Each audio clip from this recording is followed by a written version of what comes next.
Week 9 of the college football season already in the books, and with that, we got to give you our nothing but ball rankings through this point in the college football season. If you're a college football sicko, make sure you're subscribed right here. We're talking college football year-round. We're talking it during the season. We're talking it during the portal season, talking it during recruiting. If you love college football with every fiber of your being, welcome home. This is college football, nothing but college football. Appreciate you being dialed in, as always, presented by BetMGM. What we're trying to do here is give you a picture of the best teams in college football plus our G5 rep, because that's how the college football playoff is going to work. That's the only auto bid we're accounting for.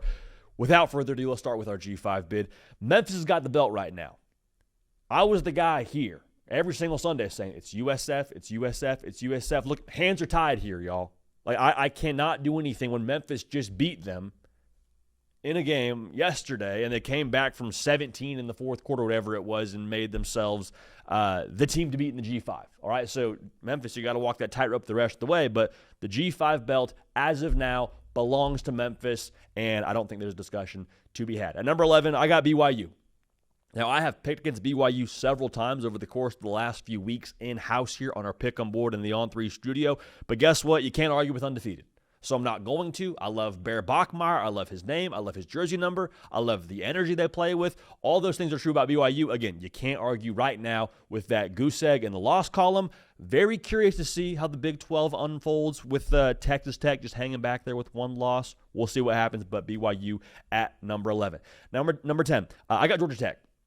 And same conversation can be said about them with the zero losses discussion right now. It looks excruciating. It does. It looked less excruciating yesterday against Syracuse, but every single week I'm seeing Haynes King just give every single part of himself to his football team, to the game of football. And how sustainable is that? I don't know, but until I get a reason to not believe in it, I'm going to trust it at this point in time. Georgia Tech at number 10 in our nothing but ball rankings, still undefeated. Cannot wait to see what they are here down the stretch. Cannot wait to see what they would be should they end up playing Miami in the conference title game for the ACC. And as fate would have it, Miami, number 9 in our nothing but ball rankings. Just keep an eye on them. I know it's hard with those camo unis. It's tough to look at them, but just keep an eye on them. Less spotlight for them may actually be helpful for all of us and for Miami, because for Miami now, it's all about you the rest of the way. It's all about you playing your best football. It's not going to be about some formidable opponent you have down the stretch here. Nobody personnel-wise can match up with Miami left on their regular season schedule. So it's all about Miami. Can you handle games you're supposed to handle in the fashion you're supposed to handle them? The answer last Friday against Louisville was no. The answer yesterday against Stanford was yes. So where are they at when it comes to finding their footing and making it about Miami and not about who's on the other side of the field for them? Very curious to see how they handle that test. And for us as college football fans trying to evaluate Miami, this is kind of what's been the tricky test for them. Like, they shouldn't have lost to Syracuse by how much they were up at the end of last year in that final game, but I mean, didn't play their best ball. It didn't finish the game and ended up losing the football game. Probably could have a conversation about the Georgia Tech game a year ago for Miami. Not here to rehash that, but the point stands. Miami didn't finish the season last year playing to their standard. If they play to their standard this year and finish the season, they'll be a team that can win the ACC and be in the college football playoff. At number 8, Vandy, we turn. Vanderbilt, we'll say it again, they're just good. Not good for Vanderbilt, not good for what that team has been, not good for the win. Like, Vanderbilt's just good. And I loved so much what I saw from them yesterday. Yes, on the field, the defense is flying around. Diego Pavia is awesome. But when they won that football game, everyone in that building treated it like it was a expected outcome.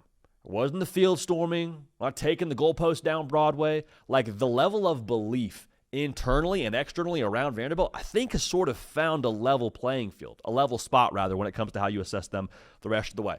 Also, they handled the moment. Vanderbilt's been this edgy underdog kind of team. They were a home favorite a week ago against LSU. Good for them, and they won that game. But then you had game day come to town. Nate Bargatze on the desk picking you to win the game. You got everyone and their mama talking about Vanderbilt and what they are right now, and you handled that spotlight with a really good Missouri team coming to your place and found a way to get it done in a low-scoring, gritty, bare-knuckle brawl kind of situation. Vanderbilt, number 8 in our nothing but ball rankings. Now, here's where it gets a little bit tricky. And I even am going to probably disagree with myself at different points throughout the rest of this college football season. I don't know what to do with Georgia. I have a team that lost to Georgia ahead of them in these rankings. I understand that makes no sense, but I'm going off of strictly what I've seen to this point in the year and what I think Georgia is maybe lacking in certain respects. I got Georgia at number 7, okay? And I'm a little bit stressed about the slow starts. I'm stressed about the way they looked against Auburn. I'm a little bit stressed by how they started the game against Ole Miss, against Tennessee, all those things.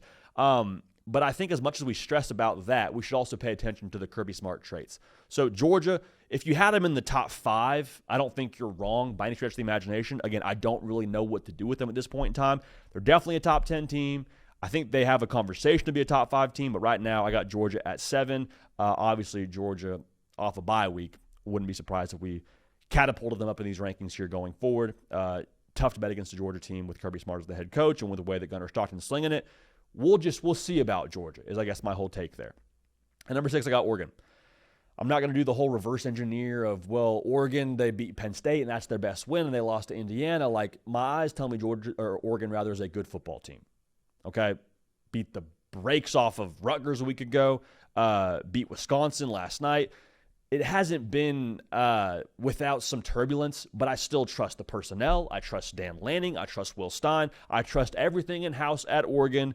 To me, number 6 in our rankings as of this week. Number 5, I got Alabama. Don't overthink it. Don't overthink it. I know a lot of people today will try to do the thing where you say, well, but, South Carolina played them close, and actually Bama's had a couple of close games the last couple of weeks. How much do we trust Bama? The run game, this, I get it. I hear it. There's some merit to it. Don't overthink it. In 2025, this college football season, it's going to take you not having your best and still finding a way to win. That was Bama yesterday. And Bama, for the record now, the last 4 weeks had found a way to win against 4 different ranked teams. So I'm not just dry erasing in my brain the fact that Alabama had the run they had or the last month rather. Would you like to be more dominant against South Carolina? Sure. South Carolina was frisky. It was homecoming. It was in Williams-Brice. It was Lawrence. It was all those things. So I'm not overreacting to Alabama having a close game against South Carolina. Bama, number 5 in my rankings this week.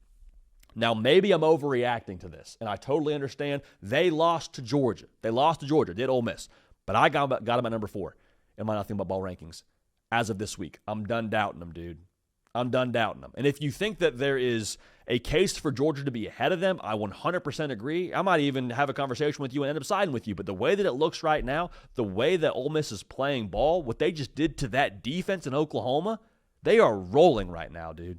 They are rolling. And I think that the fact they were able to reset from that Georgia game, where, for the record, they were up 9 in the second half of that game, they make 0 sense as a football team through the portal. D2 quarterback, Lane Kiffin being talked about, rumored to Florida, all those things, and they're still playing at this level on the road. Like, I'm here for it. I'm no longer doubting Ole Miss. I think they're a top 5 team in college football. I got them at number 4. And if you have other teams ahead of them, I don't think you're wrong for that. But just as of what I've seen most recently from Ole Miss, maybe a victim at the moment, sure. Ole Miss number 4 in my rankings as of this week. At number 3, I got Indiana. Kurt Cignetti is worth every single dollar you paid him. Make that very clear. Money well spent. Shout out to Indiana. They boat raced UCLA yesterday. I mean, the spread was like 25.5, and they covered that with ease. A UCLA team that had been pretty frisky as of late with your boy calling the plays. I did not call plays for UCLA yesterday. Make that very clear. Maybe it has something to do with the results. Neither here nor there. Indiana a year ago, I was intrigued by, thought they were good, never really trusted them. Like, I thought Indiana was going to lose to Notre Dame, thought they'd lose to Ohio State. This year, Indiana, this version of this team, can win a national championship. They do everything well. Stop the run the ball, create turnovers, pass the game with Mendoza, surround on the perimeter. There's nothing this team can't do. Indiana, number 3 for me in this week's Nothing But Ball rankings. Now, number 2. It's not knocking Indiana to have them down from 2 and have them at 3, but this is more a testament to this team at 2. Texas A&M is a runaway freight train. Say what you want about LSU and how good they are, how good they aren't. That was a desperate team with a spot against back against the wall, if you will. Baton Rouge, Death Valley at night, all those things had all the ingredients for LSU to come out and play inspired football, and they did in the first half. A&M had a punt blocked, had a couple interceptions. It was not the perfect start for A&M in that game, even though they felt like they were kind of in control from the jump. Down at half, weird vibes. Hey, is this where battered Aggie syndrome rears its ugly head? good news. They have found an antidote for battered Aggie syndrome. His name is Mike Elko. Go and get a little couple of CCs of Marcel Reed as well for good measure. It's a different A&M team. Battered Aggie syndrome died in Death Valley on Saturday night, October 25th. You can go ahead and take that to the bank. A&M, number 2 in all of college football. They do everything well, much like Indiana. Great defensive play last night for sure. They get after the quarterback. Marcel Reed is a guy that I just trust as much as anyone in college football right now to make a play when I need it. The weapons are ridiculous. The depth is ridiculous there. A&M, number 2 in my nothing but ball rankings as of this week. Now, number 1, I got Ohio State. You tell me how you're beating Ohio State. You're not scoring on them. I don't think you're outscoring them if you do get away to score against them with those perimeter players, with that quarterback playing the way that he's playing. Pretty cut and dry with Ohio State not playing this past weekend, but I trust them more than anyone else in college football right now with the number of ways they can win, with the way they're surging. Ohio State, the best team right now for me in all of college football. So, to recap it here for you, our G5 rep is Memphis. At number 11, I got BYU. At number 10, I got Georgia Tech. At number 9, the Miami Hurricanes. Vandy, we turn at 8. Georgia at 7. Oregon at 6. I understand people are going to raise an eyebrow at Georgia at 7. That's fine. Bama at 5. Ole Miss at 4. They are running hot right now. Indiana at 3. A&M at 2. And Ohio State at 1 in our nothing but ball rankings. Let me know your thoughts on this. Let me know your objections. Appreciate y'all. Love y'all. We will keep this party rolling, and we will see y'all next time.